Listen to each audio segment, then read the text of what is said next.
이 모두들 타고 내리기 바쁜 지하철 승강장, 저 뒤로 내리지 못한 사람이 있습니다. 지체장애인의 다리가 전동차와 승강장 틈에 낀 건데 지나가던 승객이 바로 나섭니다. 이 화면은 안 보이지만 전동차 안에 있던 시민들까지 이 30여 명이 10분 넘게 전동차를 밀어서 이 장애인을 구조해냈습니다. 네, 오늘은 42번째 장애인의 날입니다. 우리가 서로에게 이런 좋은 이웃인지 되묻게 됩니다.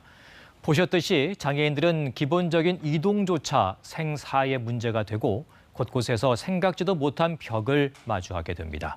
그 어려움, 과연 우리는 어디까지 알고 있을까요? 윤현서 기자가 장애인과 동행 취재했습니다. 휠체어를 탄 장애인 유진우 씨. 봄옷을 사러 나왔지만 도통 입어볼 수가 없습니다. 저 혹시 피팅룸이 어디 있을까요? 피팅룸 2층이나 지하로. 근데... 피팅룸에 높은 턱이 있는가 하면 계단을 올라야만 피팅룸이 나오기도 합니다. 결국 직원들 쓰는 창고 한켠에서 입어보려 하지만 쉽지 않습니다. 백화점으로 가봤습니다. 피팅룸까지는 들어왔는데 좁아서 움직일 수가 없습니다. 어렵네요. 옷 하나 사기가 어려운 것 같아요. 간만에 하는 외식도 산 넘어 산입니다. 무인 주문대가 부쩍 늘어서입니다. 안 나가. 휠체어에 앉은 채로 팔을 쭉 뻗어도 메뉴 버튼이 너무 높은 데 있습니다.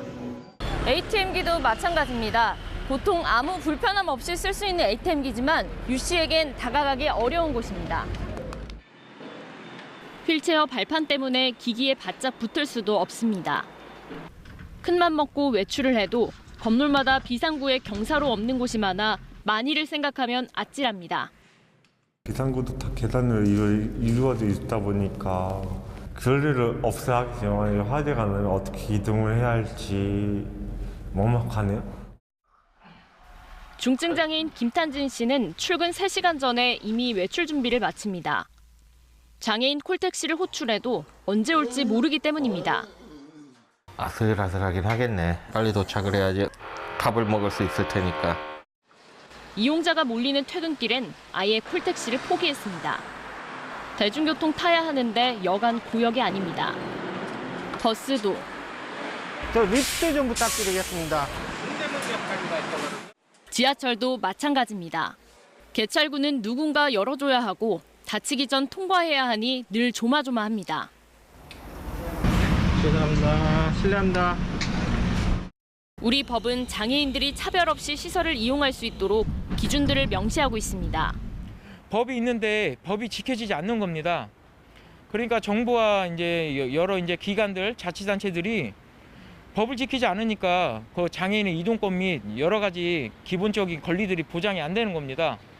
장애인 권리에 관한 국가와 지자체 책임을 명시한 장애인 복지법은 1980년대에 만들어졌습니다.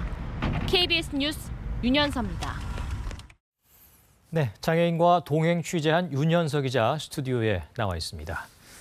네, 윤 기자, 장애인들의 어려움을 조금 안다고 생각했는데 이렇게 보니까 미처 몰랐던 부분들이 참 많이 있네요.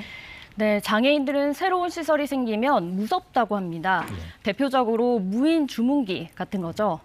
전기차 보급이 늘고 있지만 이 자동차와 충전기 사이 장애인들이 들어갈 틈조차 없습니다. 장례식장도 빈소의 대부분 높아서 휠체어 진입이 불가능한데 오랫동안 안 지켜지는 부분입니다. 네, 이 장애인 주차장이나 또 장애인 화장실은 꽤 보편화되어 있는데 다른 것들도 이렇게 좀 법으로 강제하면 좀 풀리지 않을까요? 네, 장애인 주차장은 과태료 때문에 그나마 잘 정착이 된 사례인데요. 그저 법만 만들어놨다고 지켜지는 것은 아닙니다. 이 편의점 경사로 문제만 해도 4년이 넘는 소송 끝에야 설치하라는 판결이 났는데요. 이 민간 점주들이 과연 자비로 선뜻 내겠냐 하는 의문은 남습니다. 서울시에만 휠체어 장애인이 2만 6천여 명입니다. 장애인 시설을 단순히 규제로 볼 것이 아니라 접근성을 소비자에게 보장하는 차원으로 봐달라고 장애인 단체들은 말합니다. 네, 규제도 규제지만 이런 장애인 이동권 문제에 대해서 좀 더 이렇게 진정성 있게 다가가야 될 것 같은데요.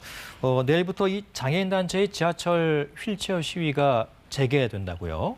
네, 맞습니다. 인수위의 장애인 정책을 지켜보면서 지난달 지하철 출퇴근 시위를 잠정 중단한다고 밝혔는데요. 이후 나온 내용이 기본권을 제대로 보장하지 못한다면서 내일부터 다시 재개하기로 했습니다. 네, 아무쪼록 이 차별이 되어서는 안 되겠습니다. 윤현석 기자 잘 들었습니다.